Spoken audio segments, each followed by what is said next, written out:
Howdy y'all, Joe Hills here, recording as I always do in Nashville, Tennessee. As much as I would like to spend all... Whoa, thunderbolt and lightning, very, very frightening. Anyway, as much as I would like to hang out in Sergei's tomb down here, digging out his 30-foot high ceilings, and all that, indefinitely, this space is basically functional, as is, right now. We don't actually have, like, coffin in place yet. Oh, wait, boom, Sergei's tomb, coffinated. It's not caffeinated, that would be a little higher energy. But you know what? Speaking of energy, I want to use the fuel that the ceiling has provided, all of these bricks that we have mined out, blocks that we have carved out or picked out from all of the kind of surrounding area, all the crypts adjacent to Sergei's tomb and King Barov and Queen Ravenovia's tombs, will allow us to kind of head back upstairs and actually do the good work of building the castle itself. So let's go ahead and quickly, assuming that we can find it, go ahead and place some coffins down here for King Barov and Queen Ravenovia. Man, this is one of the reasons that that seems too far forward. Well, whatever. We can always fix it later. Boom. We got our fancy tombs getting done, just like our little, our more humble crypts for the humble servants of the people of Barovia. Fun fact, the name Barovia is derived from King Barov, who's, that guy, I guess. And the name of Castle Ravenloft is after Queen Ravenovia, who I would presume is the corpse interred in this log that's actually a coffin. Use your imagination. So then, of course, you're going, well, if Sergei Zarovich is buried over there, and King Barov and Queen Ravenovia are buried here, what's going to go in this tomb? This one all the way over here, assuming we can find it successfully. Well, I bet there's somebody pretty important buried there, but we'll come back to that in game. Whoops, assuming that I don't, screw everything up. Boom. Very important tomb, but of course not really dug out past the fundamentals that we need to establish that, yes, there is a tomb there.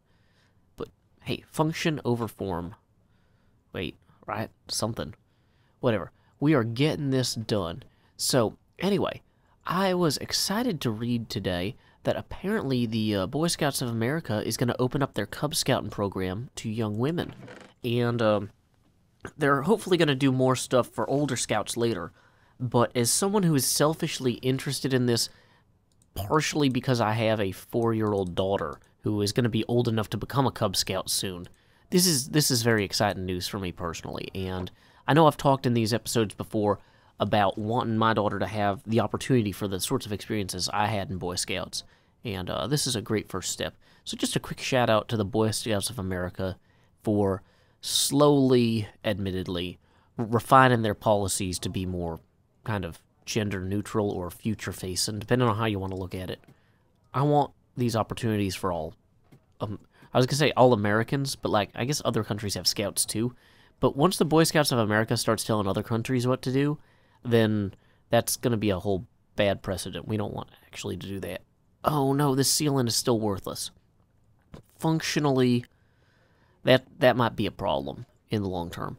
But more immediately, we're going to have some issues, I think, with the walls up on this floor. So why don't we ender pearl up there? Whoa, because apparently it causes a lot of chunks to load and then a stutter. But why don't we come up here and actually get some additional walls in? Now, this hallway I think is pretty okay. Obviously, the missing roof and whatnot. And, oh, actually, this wall, probably could afford some stone blocks in it. Why don't we do some of those real quick? Just as a side note, we're gonna... Yeah, it looks like I got started on this and then derailed somehow. Whoops. Fun fact, if you're putting in walls, never carry torches in your offhand. You get a lot of bonus torches that actually don't feel like too much of a bonus. They feel like penalty torches. Now, I don't know if you've ever gotten a penalty torch before, because I know that you guys are much like the Olympic bowl or whatever. You are on television, and people run toward you with flaming things. But Yeah, penalty torches are kind of the opposite of Olympic torches.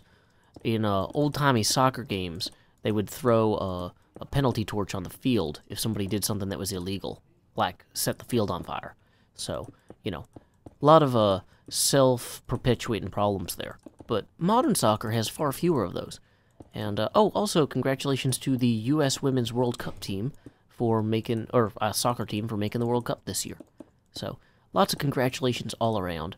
Boy Scouts of America doing things good. Women's soccer team doing things good. We're going to be very positivity focused today. Yeah. A friend of mine on Twitter actually mentioned earlier today that he wished, he was hoping for some good news. And I gotta say, being the person I am, I immediately was like, I'll just go to Google News and type in good news and see what comes up.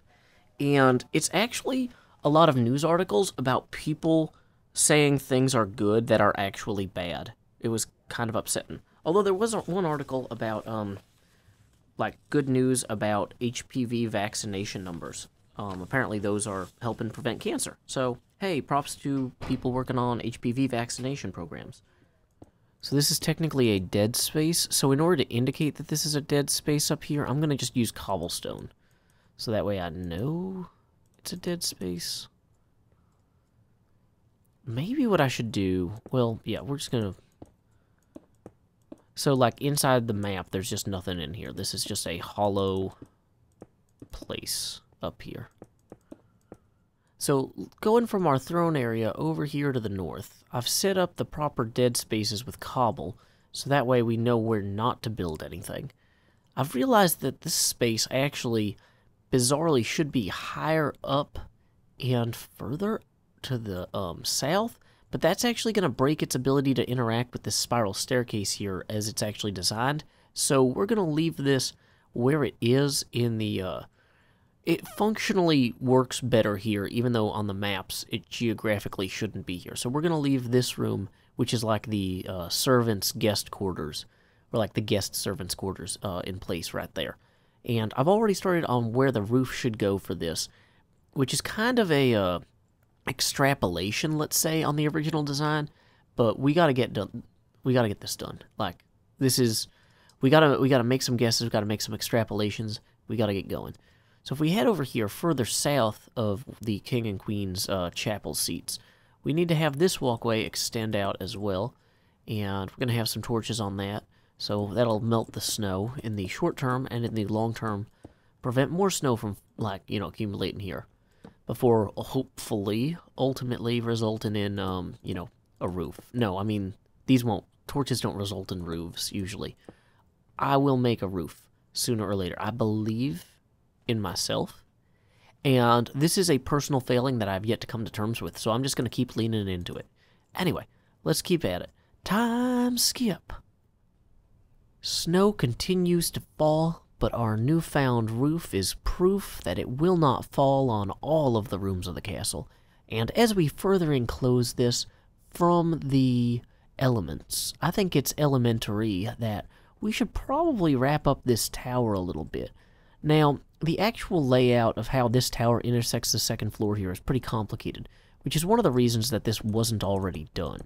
Because, like, there's a lot of interesting and weird dead spaces on this floor that I actually have been kind of trying to mark out with cobblestone, just so that I know, like, where they are in the new ones that I've been making. But this one I marked out earlier with normal stone, then I couldn't tell what I was doing. It's like, well, that's not really helpful. No help there. So, what we need to do to figure out where this kind of circular tower, how it works, we need to figure out the level at which it becomes a tower separate from the roof, or separate from the building, and then build out from there. But I'm realizing as long as we do it kind of above this level where this roof comes in, we should be okay. Ooh, that is a bad place to fall. So let's go ahead and increase the height there a little bit. And it looks like I've actually marked out... Wow, I did think ahead. I actually marked out some of this where the tower is going to come around. And so yeah, hopefully we can just base this on this and get going. Time skip.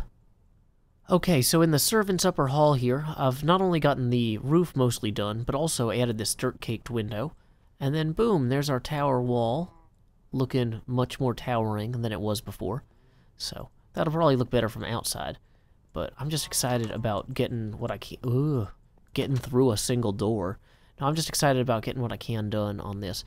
Ooh, I might want to put some sort of framing element around that window. That looks a little strange there. Then again, so do these. But I think the andesite blocks underneath the glass help a little bit. I'm going to need to look at what I did exactly with the edges of the roof upstairs as well. Because this whole addition here feels kind of off.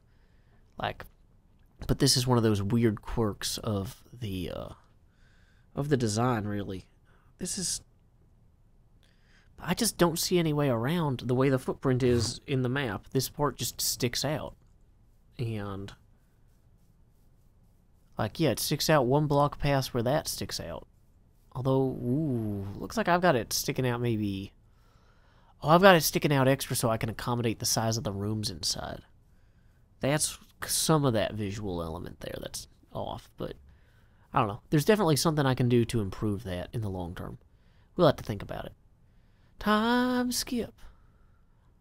You know, as I was doing some more math for consistency's sake, I realized that this wall here is supposed to go up to 106 high before the archways start, and I'm only at like 101 even after I've added 2 blocks. So this is like one of those things where it's like, well, oh, Endermite down there, gonna have to be careful not to fall on him. Like, just little things in terms of scale can add up in terms of how playable the map is. So I'm just gonna kind of go through here. We're at 103 now, and quickly fix this wall. So that way when we start building the supports for that bridge, it looks right. And also it'll really affect the view out of each of these windows, like those new windows we just put in, or the windows in the chapel. We want to have that kind of match what the creators intended as much as possible. So, anyway, wall skip. So we've got this wall up to the height that it's supposed to be at, and I've marked out where the arches are going to go that'll connect to our walkway here, connecting our high tower, or our north tower over there, with our pathway here. But you know what? Unfortunately, we are out of time for this episode. Let's go ahead and ender pearl over here so we can record a nice little outro. Assuming, whoa, I actually made the jump. That's always nice. We'll just knock a hole there. So yeah, there we go. You can see where we've made room for 5 arches. That I think will really add a lot to the area here. And we can also see the kind of additional wall building and roof building we got done over there. A lot of little detail work left to be done, but it's more important that we get the general walls and floor plan in place. So, anyway, until next time, y'all, this is Joe Hills from Nashville, Tennessee. Keep adventuring.